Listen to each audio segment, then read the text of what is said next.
Hello everyone, myself Dr. Anushka Kumar.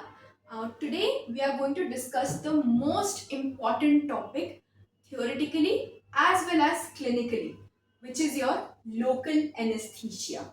Now, what is local anesthesia? अगर हम definition की बात करें, local मतलब उसका जो action होना चाहिए वो localized होना चाहिए. मतलब what you have to cause? Localize. एक लोकलाइज एरिया में आपको लॉस ऑफ सेंसेशन करना है. मतलब loss of sensation in the circumscribed area of the body. Circumscribed area of the body में लॉस ऑफ सेंसेशन करना है. कैसे कर सकते हैं? दो तरीकों से कर सकते हैं.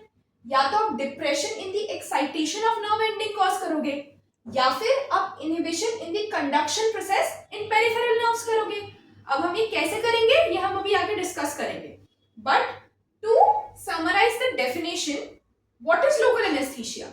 Local anesthesia can be defined as loss of sensation in the circumscribed area of the body by causing depression in the excitation of nerve endings or inhibition in the conduction process in peripheral nerves. Okay, simple. अब इसे कैसे achieve करेंगे?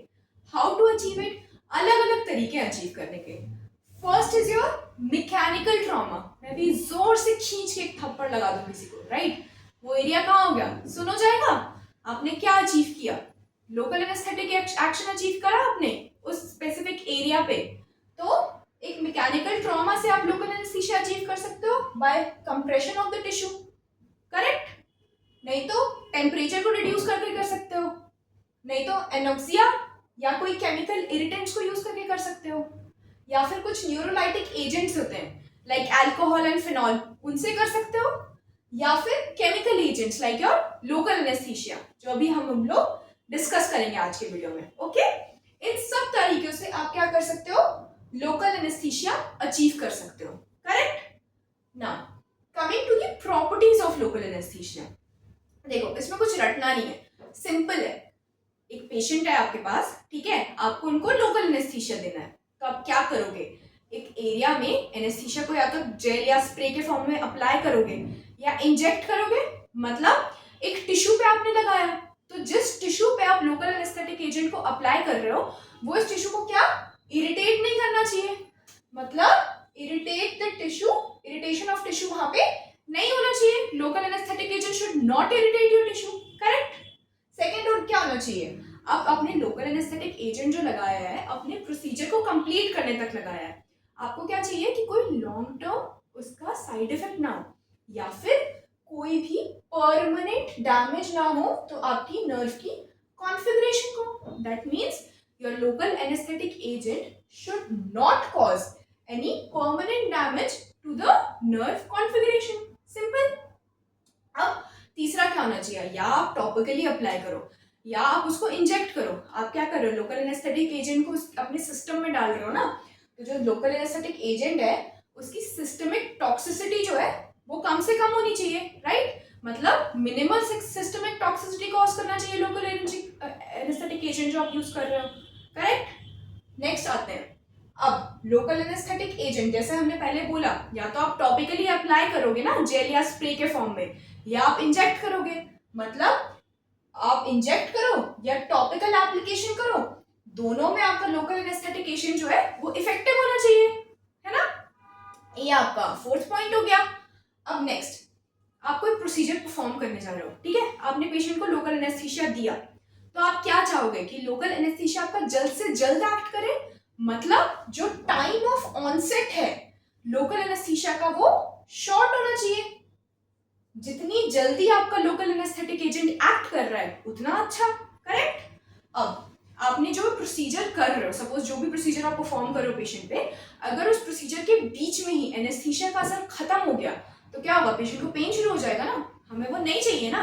मतलब जो duration of action है local anaesthesia का, it should be long enough कि आपका जो प्रोसीजर है वो कंप्लीट हो जाए, है ना? प्रोसीजर पूरा जब तक आपका कंप्लीट ना हो तब तक आपका लोकल एनेस्थीसिया जो है काम करना चाहिए. अब आपने प्रोसीजर खत्म कर दिया, ठीक है, आपने पेशेंट को घर भेज दिया, बट उसके बाद भी पेशेंट का जो एनेस्थीसिया का असर है वो वियर ऑफ नहीं हो रहा. मतलब जो रिकवरी टाइम है वो बहुत लंबा हो रहा है। ये तो आइडियल नहीं है ना। आपका प्रोसीजर खत्म हुआ, उसके कुछ टाइम के बाद जो लोकल एनेस्थेटिक एजेंट का इफेक्ट है वो वियर ऑफ कर जाना चाहिए। That means extended recovery time जो है वो अच्छी चीज नहीं है। टाइम ऑफ ऑनसेट छोटा हो, हम अपना पूरा काम खत्म कर सके, और जो एक्सटेंडेड रिकवरी टाइम है वो ना हो, मतलब हमारा काम खत्म हुआ और एनेस्थीसिया का असर वियर ऑफ कर गया। सिंपल, इसमें तो कुछ रटने वाली बात ही नहीं है। ये आपकी बेसिक प्रॉपर्टीज हो गई जो हम लोकल एनेस्थीसिया में हम चाहते हैं। ये आइडियल प्रॉपर्टीज है जो हमारे हिसाब से किसी भी लोकल एनेस्थेटिक सॉल्यूशन में होनी चाहिए। अब बेनेट ने ना कुछ और प्रॉपर्टीज को ऐड करा है। अब बेनेट के हिसाब से क्या होना चाहिए, अब मान लो आपने लोकल एनेस्थीसिया इंजेक्ट करा है एक एरिया में, ओके। अब वहां पे क्या होना चाहिए, उसका कंप्लीट एक्शन जो हो वो इतना पोटेंट हो वो एनेस्थीसिया कि पेशेंट को कोई पेन फील ना हो। मान लो आप काम कर रहे हो और स्लाइट सेंसेशंस हैं पेशेंट को उस एरिया में, तो क्या वो आपके साथ कोऑपरेट करेगा? नहीं करेगा। आप अपना प्रोसीजर एफिशिएंटली नहीं कर पाओगे। That means the local anaesthetic agent जो आप यूज कर रहे हो it should be potent enough कि वो वहां पे कंप्लीट एनेस्थीसिया कॉज कर सके। लेकिन ये कंप्लीट एनेस्थीसिया हमें चाहिए तो, पर उसमें कोई भी हार्मफुल कॉन्सेंट्रेटेड सॉल्यूशंस नहीं होने चाहिए। करेक्ट? तो जो 7th पॉइंट बेनेट के हिसाब से होना चाहिए आइडियल प्रॉपर्टीज में वो है कि local anaesthesia should be potent enough to cause a complete anaesthesia without any harmful concentrated solutions. Now coming to the 8th point, normal सी बात है, अगर लोकल एनेस्थेटिक एजेंट है तो वो आपका कोई एलर्जिक रिएक्शन कॉज नहीं करना चाहिए। हमें नहीं चाहिए ना कि हमारा लोकल एनेस्थेटिक एजेंट कोई एलर्जिक रिएक्शन कॉज करे। So it should not cause any allergic reaction. Now next, अब जो आपका लोकल एनेस्थेटिक सॉल्यूशन है कहीं तो स्टोर करोगे ना, तो जिस सॉल्यूशन में आपने उस लोकल एनेस्थेटिक एजेंट को स्टोर करा है वो वहां स्टेबल होना चाहिए, है ना।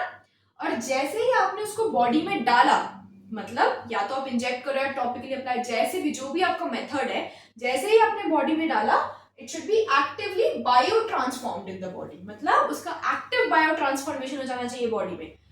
सॉल्यूशन में आपका स्टेबल भी होना चाहिए और एक्टिव बायो ट्रांसफॉर्मेशन बॉडी में भी हो जाना चाहिए। करेक्ट?